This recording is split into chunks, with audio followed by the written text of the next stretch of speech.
দেখো কত মাছ ধরে নিয়ে আসলাম। এই যে একটা, এটা ছেড়ে দাও জলে।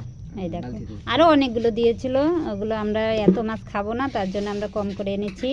আরও ছোট মাছ মানে গুড়া মাছ আরও অনেকগুলো দিয়েছিল, অর্ধেকের বেশিগুলো আমি দিয়ে এসেছি, কমগুলো এনেছি।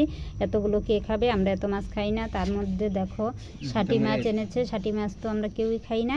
আমার ছেলে নিয়ে এসছে, ও ওগুলো নাকি জলের মধ্যে ছেড়ে ও পুষবে না, তার জন্য নিয়ে এসেছে। দেখাচ্ছি কোথায় ও পুষে। এই দেখো এই কার্টুনের ভিতরে অনেক মাছ আছে, ওই দেখো দেখা যাচ্ছে না, কই মাছ আছে, অনেক ধরনের মাছ আছে। ওই এখানেই সব মাছ ছাড়ে আর খেলা করে, এখান থেকে বেছে বেছে মানে ষাটিগুলো ওখানে রেখে দেবো। কই আছে কিছু,